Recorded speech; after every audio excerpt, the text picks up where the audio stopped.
Hoy nos adentramos en unas ruinas, bastante particulares. Un monasterio del siglo XVI, cerca de Toledo, en España. Un lugar, bueno, cargado de misterio.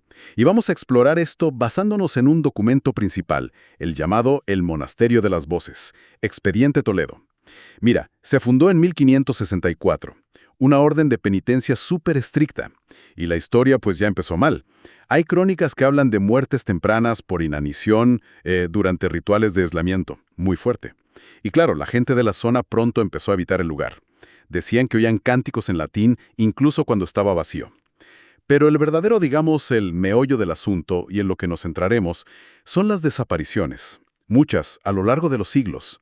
Y los testimonios de los pocos que volvieron, hablan de voces raras, cantos como de otro tiempo, presencias que no se ven. Vamos a ver qué detalles escalofriantes nos da este expediente. Sí, y un punto clave que el expediente recalca mucho es cómo persisten estos fenómenos. O sea, no son cosas aisladas. El documento traza como una línea, ¿no? Desde esa historia inicial tan dura de rigor y muerte hasta eventos mucho más recientes. Sugiere un patrón, algo inquietante que atraviesa el tiempo. Como si el propio lugar tuviera memoria o una intención. Exacto. Vayamos al primer incidente gordo que se detalla. 1891. 3 jóvenes desaparecen. Se metieron en las ruinas, por curiosidad, lo típico. Nunca más se les vio. Pero lo más raro fue lo que encontró la guardia. Sus ropas. Estaban perfectamente dobladas sobre el altar mayor. Y marcas de uñas en el suelo de piedra. Marcas de arrastre. Como si los hubieran jalado con violencia hacia abajo, ¿no? Es terrible imaginarlo. El caso se cerró, claro, desaparición colectiva, sin pruebas, dijeron oficialmente. El expediente Toledo marca ese evento, el de 1891, como un antes y un después. Ahí se consolidó la reputación siniestra del monasterio. Ya no eran solo cuentos de viejas sobre cánticos. Pasó a ser la idea de un lugar que activamente se tragaba a la gente. Dejó de ser leyenda para ser una amenaza documentada, digamos. Y esa fama, pues, se fue intensificando. Décadas después, en 1974, la Guardia Civil tuvo que intervenir. Hubo muchas denuncias de gritos horribles desde las ruinas. Hicieron una investigación nocturna y grabaron psicofonías. O sea, voces que no se sabe de dónde vienen, pero quedan en las grabaciones. Y algunas frases son, para helar la sangre, muy claras. El coro nunca termina. Quédate con nosotros. El abad vigila. Claro. Y no fueron solo las grabaciones. El expediente le da mucho peso al testimonio de un oficial que estuvo allí esa noche. Declaró, bajo juramento, que vio una procesión de sombras con forma de monjes encapuchados cruzando el claustro, en silencio total. Y eso que confirmaron que no había nadie más allí. Nadie. Esas evidencias hicieron que el informe se clasificara como Expediente Toledo 7374 y según parece se archivó con bastante discreción. Aquí la cosa se pone aún más oscura si cabe. Saltamos a 1999. Un grupo de universitarios, exploradores urbanos, ¿no? Deciden acampar dentro de las ruinas. Mala idea. Solo uno regresó.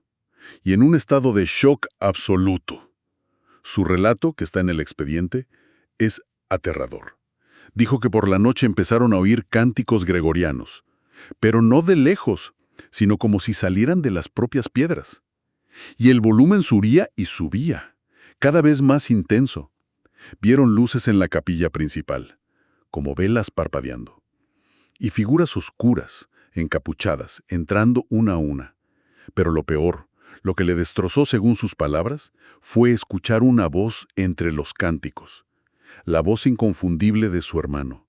Un hermano que había muerto 2 años antes. Imagínate. Es que lo que resalta el análisis del expediente Toledo es esa coherencia. A lo largo de más de 100 años de testimonios, los elementos se repiten. Es un patrón clarísimo. Los fenómenos auditivos, los cánticos, las apariciones visuales, las figuras encapuchadas, las sombras, y siempre esa sensación opresiva, ¿no? De una presencia inteligente, casi depredadora. El documento sugiere que no son simples ecos del pasado. Podría ser algo activo, algo que interactúa. Hoy el monasterio es, bueno, un esqueleto de piedra. Techos caídos, la naturaleza comiéndose los muros. Pero los reportes no paran. Visitantes que van, a pesar de las advertencias, y siguen diciendo que oyen rezos susurrados, campanas que no existen, pasos que les siguen. Y sigue viva la leyenda local, esa que dice que si entras a la capilla después de medianoche, oyes al coro invisible.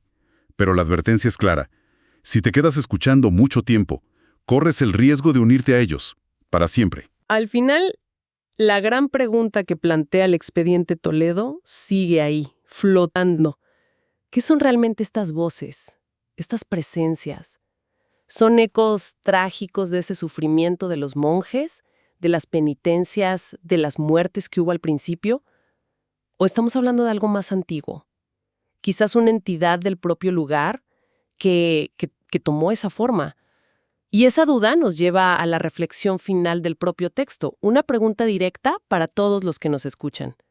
¿Son los rezos de monjes condenados o algo mucho más antiguo que se alimenta de quienes entran en las ruinas? Ahí queda eso.